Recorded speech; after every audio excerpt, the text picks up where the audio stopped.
इनकलाब जिंदाबाद। और आज मैं अपने देश के 140 करोड़ देशवासियों को जागरूकता करना चाहता हूं कि भाइयों 2020 में हमारे देश के प्रधानमंत्री नरेंद्र मोदी जी ने जो दिल्ली और देश के टेक्नीशियनों से इन्होंने झूठ बोला, उनके साथ विश्वासघात किया, उसका मैं प्रूफ लाया हूं आपके सामने। मैं आपको दिखाना चाहता हूं। ये देखिए, ये स्किल इंडिया का सर्टिफिकेट है जो आप सभी को पता है कि प्रधानमंत्री कल्याण विकास योजना ये लेकर आए थे। इन्होंने बोला था कि उस सर्टिफिकेट के द्वारा सभी देश के और दिल्ली के टेक्नीशियनों को सरकारी नौकरी दी जाएगी, उनको रोज़गार दिया जाएगा। तो उसके लिए हमारा ये फरवरी में एग्ज़ाम हुआ था।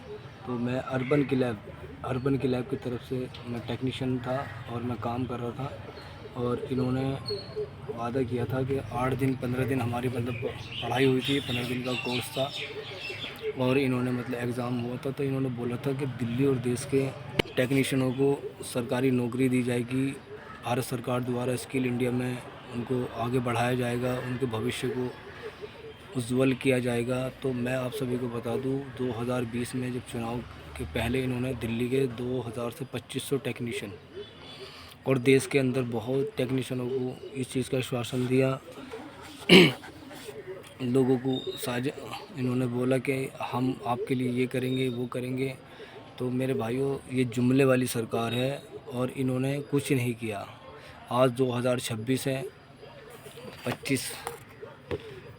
28 मार्च है आज, और ये सर्टिफिकेट आज भी मेरे पास ऐसी का ऐसी कागज़ों में रखा हुआ है। तो मैं अपने देश की सरकार, हमारे देश के प्रधानमंत्री नरेंद्र मोदी जी से कहना चाहता हूं कि जब कोई चीज़ आप नहीं कर सकते तो आप उस चीज़ को क्यों लॉन्च करते हो। आपने इसके थ्रू मीडिया में, न्यूज़ चैनलों पे, पोस्टरों में, बैनरों पे, एडवर्टाइजमेंट पे इतना पैसा बर्बाद किया जनता का, और आपने हम लोगों का टाइम बर्बाद किया, हम लोगों के साथ विश्वासघात किया। तो आखिर हमारे देश के प्रधानमंत्री नरेंद्र मोदी ऐसा क्यों करते हैं हमारे देश के युवाओं के साथ, टेक्नीशियनों के साथ। तो मैं सभी अपने देश के 140 करोड़ देशवासियों से कहना चाहता हूं कि मेरे भाइयों, जागिए। हम लोगों को देखिए बहुत समझना पड़ेगा, बहुत ज़्यादा बदलना पड़ेगा। अगर हम लोग इन लोगों के बहकावे में आकर के इसी तरीके से रहेंगे तो हम लोगों की ज़िंदगी बर्बाद हो जाएगी, हमारे बच्चों का भविष्य बर्बाद हो जाएगा। जैसे कि आप सभी को पता है कि 2016 में इन्होंने नोटबंदी करी, उसमें लाखों करोड़ों पैसा इन्होंने खर्च किया, एडवर्टाइजमेंट कराया, सोशल मीडिया पर कराया, ये कराया वो कराया, लोगों को बैंकों की लाइनों में, एटीएम की लाइनों में लगवा दिया, लोगों के सारी सब पैसा बर्बाद करा दिया, लोगों को बेरोज़गार कर दिया। उसके बाद कोविड-19 में 2019 में कोरोना वायरस आया, उसमें इन्होंने लोगों को वैक्सीन की लाइन में लगा दिया, लोगों को मतलब काम धंधे सब लोगों के बर्बाद हो गए, लोगों को घर में बंद कर दिया। इन्होंने बोला कि थाली और ताली बजाओ, कोरोना चला जाएगा। ये इसी तरीके से देश का मूर्ख बनाते हैं, देश की जनता का मूर्ख बनाते हैं और ये लोग देश को बर्बाद करते हैं। और इसी तरीके से जैसे कि आप सभी को पता है कि 2026 चल रहा है, आज 28 मार्च 2026 है और हमारे देश के अंदर गैस का संकट मंडराया हुआ है। जैसे कि इजराइल, अमेरिका, ईरान में युद्ध चल रहा है और हॉर्मोन से तेल आता हमारे देश के लिए, गैस आती है हमारे देश के लिए उस रास्ते से। पर हमारे देश के प्रधानमंत्री को क्या ज़रूरत थी, क्या चुल थी इनको कि नेतन्याहू इजराइल जाकर के उसके गले लगने की और उससे मतलब फ़र्जी सर्टिफिकेट लेने की। और आज हमारे देश की जनता परेशान है। महाराष्ट्र, बम्बई, गुजरात, हर राज्य से इंसान लोग बाग अपने घरों को भाग रहे हैं क्योंकि गैस 500-500 रुपये किलो, 400-400 रुपये किलो बिक रही है। सिलेंडर 5-5 हज़ार का बिक रहा है, 4-4 हज़ार का बिक रहा है।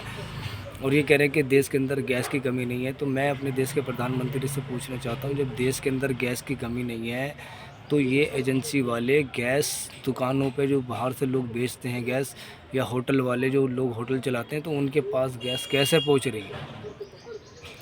वो लोग कैसे 4-4 हज़ार का सिलेंडर बेच रहे हैं। और एजेंसी पे जिन लोगों के कनेक्शन हैं, जिनके पास किताबें हैं, उन लोगों को क्यों इतना मतलब लाइन में लगना पड़ रहा है, जब हमारे देश के अंदर 45 दिन की गैस का स्टॉक रहता है और तब भी, और जबकि उसके बाद गैस आ भी रही है।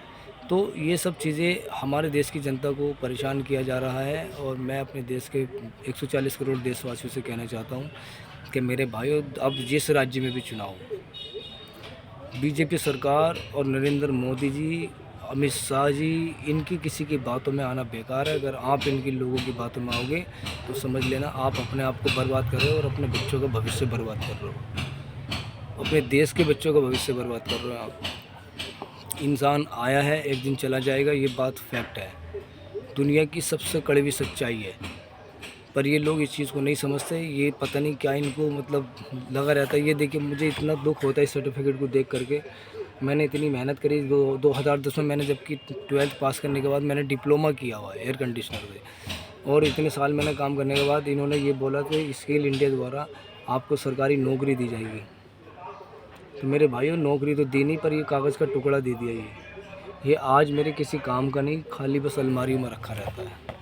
तो मैं अपने देश के प्रधानमंत्री नरेंद्र मोदी जी से कहना चाहता हूँ, अगर आप कोई काम नहीं कर सकते तो प्लीज़ आप अपना इस्तीफ़ा दे दीजिए और अपने घर पे बैठिए। जो लोग इस देश को चलाने के लायक हैं उन लोगों को आगे बढ़ने दीजिए, तभी हमारा देश सुरक्षित रहेगा और हमारा देश आगे बढ़ेगा। इनकलाब जिंदाबाद।